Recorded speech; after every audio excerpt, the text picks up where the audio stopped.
शिवलिंग पर जल चढ़ाने चेतना और प्रकृति में क्या परिवर्तन आता है, आइए जानते हैं उसके पीछे छिपे वैज्ञानिक और आध्यात्मिक सिद्धांतों को। भाग 1, प्रकृति का संतुलन और पंचतत्व की शुद्धि। जब आप शिवलिंग पर जल चढ़ाते हैं तो न केवल भोलेनाथ प्रसन्न होते हैं, बल्कि जिस प्रकृति ने आपको जन्म दिया वो भी आपसे प्रसन्न हो जाती है। और अगर प्रकृति आपसे प्रसन्न हो गई तो समझिए आपका कोई भी काम अधूरा नहीं रहेगा, न रोग रहेगा, न अवरोध रहेगा। क्यों? क्योंकि प्रकृति को इंसानों ने नहीं बनाया, बल्कि इंसानों को प्रकृति ने बनाया है। प्रकृति लोगों को बदल सकती है, पर लोग प्रकृति को नहीं बदल सकते। वो अपने नियमों से ही कार्य करती है। अब जानते हैं 3 कारण जो बताते हैं कि शिवलिंग पर जल चढ़ाने से प्रकृति कैसे प्रसन्न होती है। ऊष्मा संतुलन और वाष्पीकरण का विज्ञान। जब आप शिवलिंग पर जल चढ़ाते हैं तो वह जल धीरे धीरे वाष्प बनकर उठता है और उस प्रक्रिया से वातावरण ठंडा होता है। लेकिन शिवलिंग पर ही क्यों?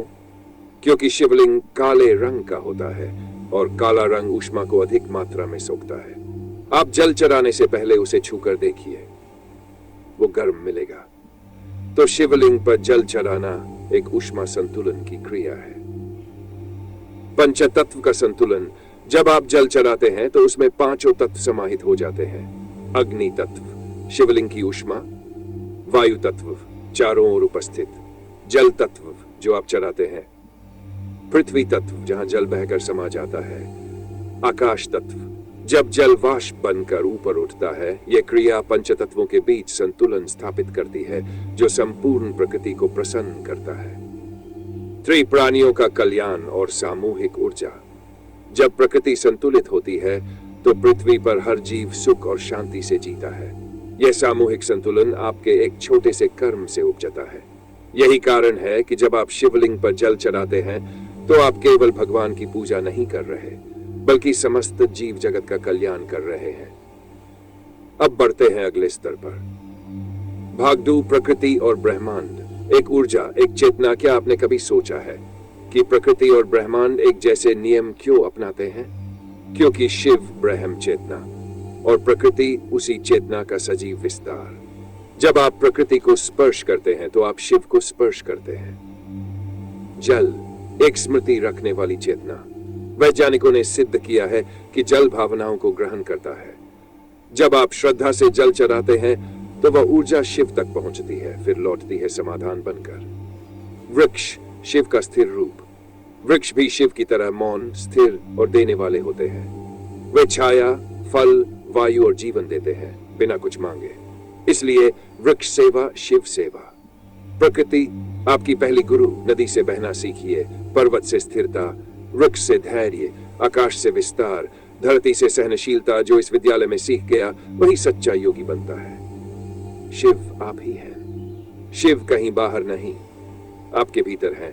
जब आप जल चढ़ाते हैं तो आप अपने भीतर की चेतना को स्नान करा रहे होते हैं। यह क्रिया बाह्य और आंतरिक दोनों को पवित्र करती है। भाग 3, चेतना का पुनर्जागरण। शिव का तांडव, प्रकृति की चेतावनी। जब हम प्रकृति को नष्ट करते हैं, पेड़ काटते हैं, नदियां दूषित करते हैं, तो शिव का तांडव जागता है। ये केवल नित्य नहीं, एक चेतावनी है कि जब संतुलन बिगड़ता है, ब्रह्मांड कांपता है। शिवलिंग पर जल चढ़ाना, जीवन साधना। हर बूंद एक प्रार्थना है। हे शिव, मुझे प्रकृति से जोड़ दो, मुझे मौन बना दो, वृक्ष जैसा। मुझे देने वाला बना दो, समर्पण भाव से। अब केवल जल चढ़ाना नहीं, प्रकृति को जीना है। हर दिन किसी वृक्ष से संवाद करें, हर सप्ताह एक जल स्रोत को साफ करें, हर महीने किसी जीव को जल और अन्न दें, हर क्षण शिव को भीतर महसूस करें। ध्यान विधि में आंखें बंद करें, कल्पना करें शिवलिंग पर जल गिर रहा है। हर बूंद के साथ दोहराएं, मैं शांत हूं, मैं प्रकृति से जुड़ा हूं। आपका श्वास पंचतत्व का प्रतीक है। इससे आप धीरे धीरे शिवलिंग बन जाते हैं भीतर। भाग, कर्म, मौन और दिशा। जल चढ़ाना, जीवन की दिशा तय करना। हर सुबह जब आप जल चढ़ाते हैं तो आप अपने मन को निर्देश देते हैं। आज मैं क्रोध नहीं करूंगा, मैं प्रकृति के भी नहीं जाऊंगा, मैं देने वाला बनूंगा। यह मौन संकल्प आपको शिव के मार्ग पर ले जाता है। 3 स्तंभ, कर्म, ध्यान, कृतज्ञता। कर्म, जल चढ़ाना, ध्यान, गिरती बूंदें देखना, कृतज्ञता, मौन होकर धन्यवाद कहना, इनसे शिवलिंग एक जीवंत ऊर्जा मंडल बन जाता है। शिवलिंग उल्कुन गोलाकार चक्र, जीवन का चक्र। हर गिरती बूंद जीवन के उस चक्र को गति देती है। शुद्ध कर्म, ऊर्जा का प्रसार, दूषित कर्म, असंतुलन, नमः शिवाय, मैं अब मैं नहीं रहा। अब केवल शिव है, मौन है और प्रकृति है। अब एक मौन आह्वान, हर सुबह जल केवल शिव पर ही न चढ़ाए बल्कि अपने ऊपर भी चढ़ाए। ज्ञान का जल, ध्यान का जल, प्रेम और क्षमा का जल। तभी शिव मंदिर से नहीं, आपके भीतर प्रकट होंगे। अंतिम पंक्तियां गूंजते स्वर में, बांध लीजिए अपने भीतर मौन की एक नदी और उसमें बहा दीजिए सारे विकार।